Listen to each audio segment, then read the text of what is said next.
Hello, and welcome back to Immortal News. Today we gather with heavy hearts to remember and honor the lives of beloved celebrities whose passing has been announced within the last 24 hours. Each name we share carries a legacy and a light that touched so many. As we go through these heartfelt tributes, we kindly ask for your support by giving this video a thumbs up. It truly means a lot to us, helping us continue to bring these tributes and celebrate the lives of those we've lost. Thank you for being here with us. Let's begin. Number 7. Huckleberry Fox, remembered fondly for his role as Deborah Winger's young son in Terms of Endearment, leaves behind a unique legacy that transcended his early success in Hollywood. Born on October 6, 1974, Fox captured audiences' hearts in his unforgettable role as Tommy in James L. Brooks's 1983 film. His moving performance in Terms of Endearment, particularly in his emotional farewell to his mother, cemented his place in cinematic history and remains etched in viewers' memories. After a string of roles in films like Misunderstood, American Dreamer, Conrad, and Disney's The Blue Yonder, Fox transitioned from acting, seeking a life grounded in academia and service. He graduated from Northfield Mount Hermon School and went on to earn degrees from New York University and Cornell University, where he obtained a master's in animal science. Later, he achieved a doctorate in plant medicine from the University of Florida, a testament to his dedication to scientific pursuits. Fox channeled his passion for science into his role as a diplomat and scientist for the United States Department of Agriculture, where he focused on agricultural research and plant health initiatives.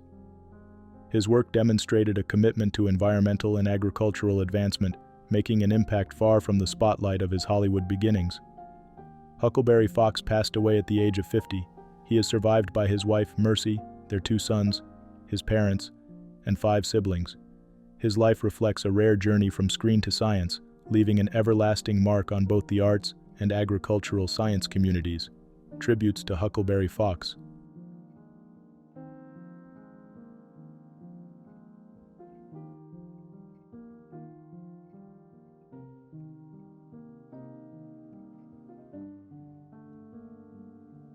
Number 6. John Peaslee, a celebrated comedy writer known for his wit, warmth, and unwavering creative spirit, leaves behind a rich legacy in television writing. Born in New York, Peasley grew up with a natural curiosity and gift for storytelling. He honed his craft at Northwestern University, which laid the foundation for an expansive career spanning more than 40 years across journalism, documentaries, and sitcoms. Peasley initially made his mark in news and documentary production, working for Newsweek and later with notable producer Alvin H. Perlmutter. However, in 1985, he relocated to Los Angeles and immersed himself in television comedy, a genre in which he thrived. Peasley became best known for his work on beloved sitcoms such as Coach, Mad About You, Something So Right, According to Jim, Just Shoot Me, and Liv and Maddie. His writing was characterized by a sharp humor that resonated deeply with audiences, blending insight with relatability. Recognized for his contributions, Peasley won both a Peabody Award and a Humanitas Prize, accolades that underscore his skill in using comedy to address the human condition. Peasley was described by his longtime writing partner Judd Pillett as classy, soft-spoken, and so annoyingly even-tempered, a sentiment reflecting the warmth he brought to his collaborations. His blue eyes and calm demeanor were as notable as his sharp wit, and he was often likened to the suave charm of Paul Newman. Peasley passed away at his Sherman Oaks home at the age of 73. He is survived by his wife, Dava Waite, daughter Rebecca, and brother Jim. In honor of his legacy, his family suggests donating to a local animal charity, supporting Alcoholics Anonymous, or taking a hike to reflect on Peasley's life well lived. Tributes to John Peaslee.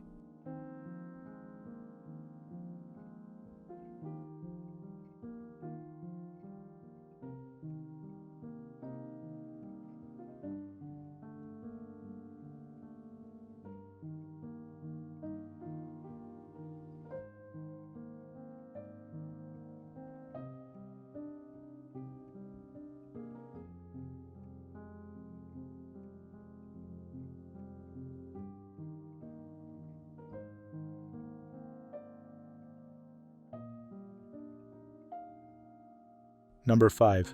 Mejding was a remarkable actor, stage director, and theater manager whose career spanned over 6 decades, leaving a lasting mark on both the stage and screen. Born on January 14, 1937, Mejding made his debut at the Folketeatret, establishing himself early on as a talented performer. His passion for theater led him to found Ungdomens Theater in 1961, a venture that soon found its home at the Frederiksberg Scenen, fostering a new generation of theatergoers and shaping the local art scene. Later, from 1992 to 1997, he co-managed TodaY Theater, overseeing its revival and celebrated reopening after extensive renovations in 1994. Mejding's on-screen roles showcased his versatility. From his appearance in the classic monster film Reptilicus in 1961 to his powerful role as Henning in Brothers, 2004, which earned him a Bodil Award nomination, Mejding's performances resonated deeply with audiences. His portrayal of the imposing headmaster Lindum Svensson in We Shall Overcome, 2008, garnered him the Bodil Award for Best Actor in a Supporting Role, further cementing his legacy in film. Television audiences fondly remember him as Jürgen Varnes in the beloved series Matador, and as Mayor Paul Bremer in the gripping drama The Killing.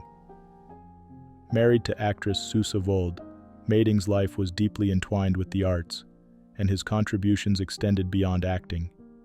He was a mentor, director, and advocate for the performing arts, helping to sustain and rejuvenate theater culture. Mejding passed away from severe pneumonia at the age of 87. His legacy of dedication, passion, and artistic excellence endures in the hearts of those he inspired and entertained. Tributes to Mejding.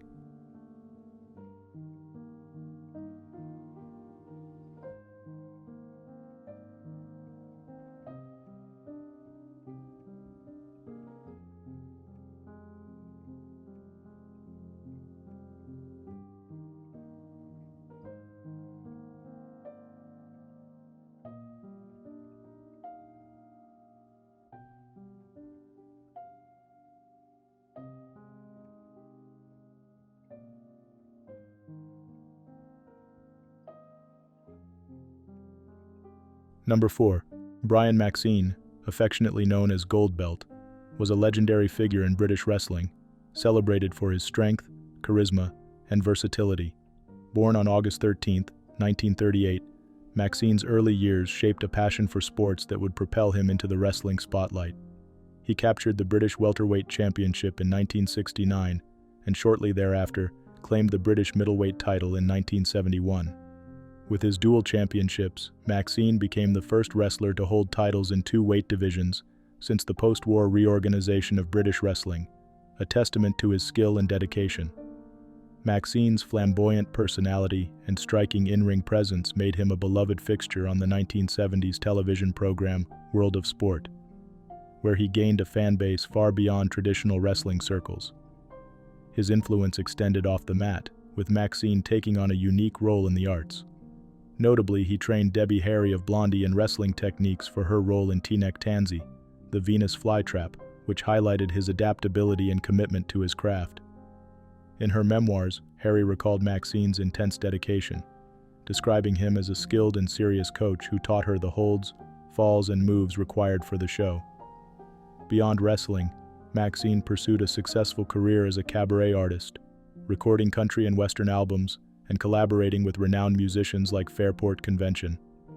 His multifaceted life, athlete, performer, and coach, reflected a dynamic personality and an enduring love for entertainment. Brian Maxine passed away at the age of 86. His contributions to British wrestling and his cross-disciplinary impact leave a lasting legacy that resonates with fans of sports and music alike. Tributes to Brian Maxine.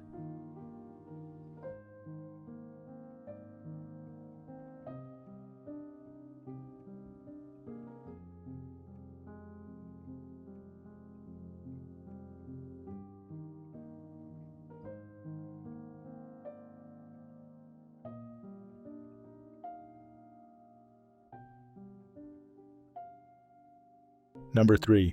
Joanne Chory, a trailblazing plant biologist and geneticist, transformed our understanding of plant biology and spearheaded groundbreaking approaches to combat climate change. Born on March 19, 1955 in Boston, Massachusetts, Chory's early fascination with biology flourished at Oberlin College and later at the University of Illinois, where she earned her Ph.D. Her postdoctoral work at Harvard Medical School shifted her focus to plant genetics, a path that would see her redefine the field over her 30-year career. Chory was known for her pioneering work at the Salk Institute, where she served as a professor and director of the Plant Molecular and Cellular Biology Laboratory. Among her many achievements, Chory founded the Harnessing Plants Initiative, a visionary project aimed at enhancing plants' natural carbon-storing capabilities. By genetically modifying root systems to store more carbon in the form of suberin, Chory's initiative offered a sustainable solution to atmospheric CO2, positioning her work at the forefront of climate change research. Her discoveries in plant growth, light sensitivity, and genetic responses to environmental changes have been integral to agriculture and ecological preservation. She was widely recognized for her achievements, receiving accolades such as the 2018 Breakthrough Prize in Life Sciences and the 2024 Wolf Prize in Agriculture. Her work also earned her election to prestigious institutions like the American Academy of Arts and Sciences and the Royal Society. Beyond her scientific endeavors, Chory was a champion for women in STEM and inspired generations through her dedication to teaching and mentorship. Diagnosed with Parkinson's disease in 2004, she continued her research and advocacy with remarkable resilience, driven by her belief in the power of science to heal the planet. Joanne Chory passed away at the age of 69, leaving a lasting legacy in plant biology and environmental science. Tributes to Joanne Chory.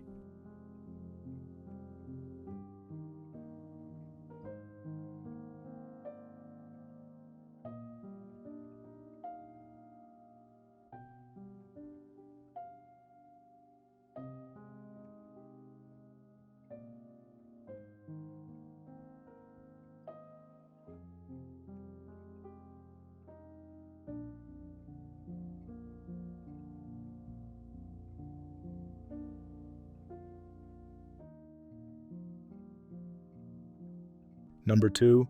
Dr. Robert Twycross, a pioneering figure in palliative care, dedicated his career to transforming the approach to pain management and end-of-life care. Born in West Bridgford, Nottinghamshire on January 29, 1941, Twycross was inspired early in his career by Dame Cicely Saunders, the founder of the modern hospice movement. His time as a research fellow at St. Christopher's Hospice in London marked the beginning of his journey to revolutionize palliative care. His groundbreaking research demonstrated that oral morphine alone, administered regularly, could effectively manage cancer pain without the sedative elements used in the traditional Brompton cocktail. This work became the basis for the World Health Organization's guidelines on cancer pain management. In 1976, Twycross established one of the first NHS palliative care services at Sir Michael Sobel House in Oxford, integrating holistic treatment to address physical, emotional, and spiritual needs. He introduced innovative teaching programs at Oxford University that emphasized empathy, communication, and ethics, making him a trailblazer in educating the next generation of palliative care professionals. A prolific writer, Twycross authored key texts, including Introducing Palliative Care, which remains essential reading for healthcare providers. His commitment to advancing palliative care extended internationally, with Twycross teaching in over 50 countries and helping establish services globally, particularly in Poland, Hungary, Argentina, India, and Russia. Twice a founder, he helped establish the Association for Palliative Medicine and the European Association of Palliative Care. His contributions to pain management include the creation of the Palliative Care Formulary, a crucial guide in the field. Twycross passed away at age 83. He leaves behind a legacy of compassion and excellence in patient care, survived by his wife Deirdre, their 5 children, and 9 grandchildren. Tributes to Dr. Robert Twycross.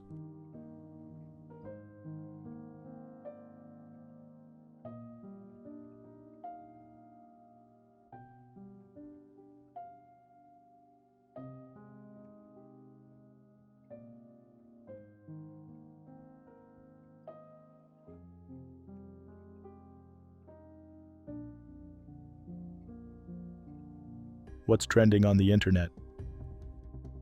News 1. Surfer Bethany Hamilton made a memorable debut on The Masked Singer recently. stepping out of her comfort zone to perform as Macaron on the popular show. Hamilton, who has inspired millions with her resilience and strength after losing her arm in a 2003 shark attack, took on this new challenge to pursue her longtime dream of singing on stage. The episode, which aired November 13th, was recorded months before Hamilton's family faced the tragic loss of her 3-year-old nephew, Andrew. Introduced by masked singer Alum Willie Robertson, Hamilton brought her characteristic courage and determination to the performance. Reflecting on her life's challenges, she said, "Instead of my spirit crumbling, I dug deep. I fought hard and started from scratch." Despite guesses from the judges that included various celebrities, Rita Ora was the only panelist to correctly identify Bethany, who later shared her excitement about trying something new. "I'm more of a wave rider," Hamilton admitted, "but it was really cool to do something out of my comfort zone." After her reveal, Bethany took a moment to share a powerful message about resilience. "To me, being unstoppable is not about being perfect. It's about getting back on your board, even when you feel discouraged," she said, emphasizing her dedication to positivity and strength. News 2. A British woman has tragically died following a cosmetic procedure in Turkey, raising serious concerns about the operation's handling. Haley Dowell, 38, had traveled to Istanbul for a 7,000-pound package of surgeries, including a Brazilian butt lift and liposuction. While recovering post-surgery at the BHT clinic, Dowell suffered a fatal embolism. Her husband, Neil Dowell, who accompanied her to Turkey, shared with Winchester Coroner's Court that Haley was reportedly not informed of potential risks. According to Neil, what was supposed to be a 6-hour surgery was completed in just 90 minutes. He testified that the surgeon left midway, leaving the anesthetist to complete the operation, an action he described as unacceptable. The coroner, Nicholas Walker, announced plans to thoroughly investigate the circumstances surrounding Haley's death.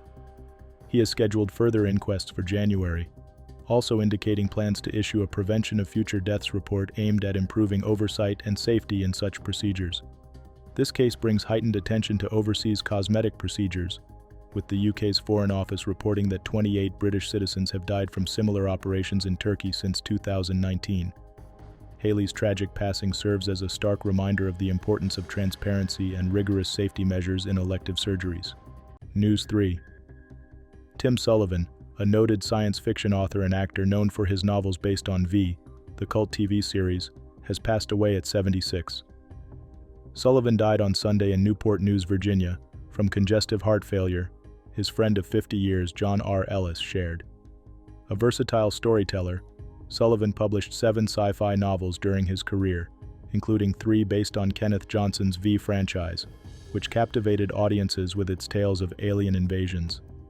His imaginative reach extended to screen as well, where he starred in low-budget horror and sci-fi films, including Twilight of the Dogs, 1995, where he portrayed a pilot battling mutant spiders in a post-apocalyptic world. Sullivan also collaborated with Ellis on the screenplay. Born on June 9, 1948, in Bangor, Maine, Sullivan found early inspiration close to home, as one of his neighbors was Richard Tozier, later featured in Stephen King novels. He went on to earn a literature degree from Florida Atlantic University, developing a strong base in writing and criticism, contributing book reviews to The Washington Post. Sullivan's acclaimed 1981 short story Zeke received a Nebula Award nomination, solidifying his standing in the genre. His friends remember him fondly, and a restored version of Twilight of the Dogs is set to be released, a fitting tribute to Sullivan's unique legacy in speculative fiction. News 4. Mary Blassetti, a young mother of a 2-month-old daughter, has tragically passed away following a golf cart accident in Annapolis, Maryland, on Saturday, November 9. According to the Anne Arundel County Police Department, Blassetti, 32, was a passenger in an easy-go golf cart when the vehicle encountered a dip, causing her to be ejected. She was airlifted to the R. Adams Cowley Shock Trauma Center at the University of Maryland but, despite medical efforts, succumbed to her injuries on Monday, November 11th. Police report that a 32-year-old female from Crownsville was operating the cart, though further details about the incident are still under investigation. "This is an extremely tragic, unfortunate situation," police spokesperson Justin Mulcahy said, adding that the department is working closely with the state's attorney's office to determine the exact circumstances. In honor of her memory, friends and family have organized a GoFundMe campaign to support her husband, Nick, and their daughter, Mary Catherine. Mary Beth brought joy to so many, the campaign description reads, highlighting her devotion as a wife, mother, daughter, and friend. The fundraiser has already raised over $276,000, offering much-needed support for her family during this difficult time. News 5. An explosion at the Givaudan plant in Louisville, Kentucky, claimed the lives of 2 workers on Tuesday, November 12, and caused significant damage to nearby homes and businesses, officials report. The explosion occurred around 3 p.m., leading to a partial building collapse. Emergency responders evacuated and rescued workers, with 12 people transported to local hospitals, some with critical injuries. Louisville Mayor Craig Greenberg expressed deep sorrow and anger over the incident, stating, "These are 2 people who just went to work to provide for their families when the unthinkable happened." One of the victims was found in the rubble by firefighters who returned to confirm all employees were accounted for. Givaudan, which produces food and beverage colorings, released a statement sharing their grief, saying they are working closely with first responders and agencies as the investigation unfolds. City officials have assured residents there is no ongoing threat to the community, and the American Red Cross is assisting those impacted. The Louisville Fire Department, with assistance from the Bureau of Alcohol, Tobacco, and Firearms, is leading the investigation into the explosion's cause, while Givaudan has committed to supporting the victims' families through this difficult time. News 6. A man tragically passed away following a medical emergency aboard a Ryanair flight traveling from Tirana, Albania, to Manchester, England, on Sunday, November 10. The flight was redirected to London Stansted Airport, where emergency personnel were ready on the ground just before 8 p.m. local time. According to witnesses, the man appeared to experience convulsions and was quickly moved into the aisle for urgent medical attention. Several passengers with first aid training performed CPR, while a defibrillator was prepared. The emergency response continued for nearly an hour, but sadly, efforts to save him were unsuccessful. One passenger recounted the intense moments, describing the scene as chaos after the man stopped breathing. "A few of us with first aid training jumped in to help," they said. "I was devastated to learn the sad news." The East of England Ambulance Service confirmed they sent an ambulance, a hazardous area response team vehicle, a paramedic car, and an air ambulance. But despite their extensive efforts, the man was pronounced dead at the scene. Passengers were eventually allowed to reboard the aircraft and continue their journey, though the incident has left many deeply saddened. News 7. A family is mourning their son and calling him a hero after 19-year-old Victor Castaneda Jr. tragically drowned while rescuing his younger sister from a powerful rip current in Miami Beach. On Saturday evening, Victor and his sister were at South Point Beach when they got caught in a dangerous current, family members shared with local news. As onlookers struggled to find help, Good Samaritans were able to rescue Victor's sister, but sadly, Victor could not be found. Witnesses described hearing desperate calls for help as Victor's sister frantically searched for her brother. She was screaming, "Where's my brother?" recalled bystander Marcus Pearson, who watched as rescuers combed the water. In her heartbreaking account, Victor's older sister Jessica said he gave his last effort to save his sibling. He told her they were gonna die, and then he threw her to safety. That was the last she saw of him. Jessica shared with WTVJ. A GoFundMe page has been set up to assist the Castaneda family with funeral expenses. The fundraiser tribute reads, "He died a hero using all his strength to save his sister." Victor had recently planned to join the army to support his family, and his family remembers him as a true hero, whose spirit will live on. Authorities continued their search for Victor's body through Monday, and the investigation remains open. News 8. In a haunting discovery, at least 10 human skulls have been found at a residence in Jal, New Mexico, with one skull potentially connected to a woman who went missing in 2019. The Lee County Sheriff's Office began investigating after receiving a report on November 5th that a local resident, Cecil Villanueva, had allegedly been seen discarding what appeared to be human bones from a vehicle, sparking concerns. Authorities followed up with a search near a local convenience store, where bone fragments were initially discovered. The investigation soon led to Villanueva's property on South 4th Street, a location previously associated with unsettling rumors. During a search, officials found more bone fragments, including parts of a skull and jawbone, prompting further excavation. On November 9th, the search intensified, resulting in the discovery of evidence suggesting 10 to 20 human skulls. These remains were transported to Albuquerque's Office of the Medical Investigator for examination and identification. Villanueva claimed he had purchased the remains online and has not yet faced charges. This chilling case is now linked to the 2019 disappearance of Angela McMains, a local mother of 3, who lived near the property when she vanished. Her family has expressed cautious concern, awaiting official updates while honoring Angela's memory as a devoted mother. News 9.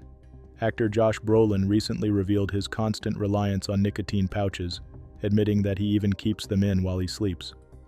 On Marc Maron's WTF podcast, the 56-year-old shared that his switch from nicotine lozenges to pouches came after he developed 7 cavities from the sugary lozenges, which he would tuck between his gums. "My wife hears me chewing at night," Brolin laughed, confessing to using the pouches 24 hours a day. Nicotine pouches, although tobacco-free, contain nicotine and are placed between the lip and gum for absorption. Brolin noted that his dependence is so strong that he even took risky measures to secure pouches while filming in Jordan, recalling a time he tried a 40-milligram pouch with skull and crossbones packaging. "I had to cancel dinner that night," he joked about its intense effects. Now aware of the pouch's accessibility to his young children, Brolin has started leaving them on the bedside table, taking precautions to keep his kids safe. Despite his attachment, he's encouraging his children to steer clear of his habit. The actor's candid admission highlights a relatable struggle with addiction and the balance between personal habits and family health. Number 1. Fred Kessler, a dedicated public servant and legal reformer, left a remarkable legacy through his 24-year tenure in the Wisconsin State Assembly and his 11 years as a judge. Born on January 11, 1940 in Milwaukee, Kessler showed an early commitment to civic engagement, serving as a page in the U.S. House of Representatives and leading the Wisconsin Youth for Kennedy Club. His political journey began when he was elected to the Wisconsin State Assembly, at just 21, making him the youngest member at the time. Kessler's career was marked by significant achievements in law and governance. Known for his expertise in redistricting, he played a crucial role in shaping fair legislative boundaries and was instrumental in redistricting negotiations that shaped Wisconsin's political landscape. During his tenure in the judiciary, Kessler made bold reforms, including the abolishment of commercial bail bonds in Wisconsin, making it one of the few states to outlaw the practice. His advocacy for judicial reform continued as he chaired committees and pushed for innovative solutions in the legal field. After leaving the judiciary, Kessler returned to the Assembly, where he championed civil rights, voting integrity, and educational initiatives. His community involvement extended beyond politics. He was an active member of organizations like the ACLU, the NAACP, and Milwaukee's German Immersion School initiative. Fred Kessler passed away at the age of 84, leaving behind his wife, retired Judge Joan Kessler, 2 children, and a legacy of unwavering dedication to justice and community service. His impact on Wisconsin's legal and political landscape endures as a testament to his lifelong commitment to public service. Tributes to Fred Kessler.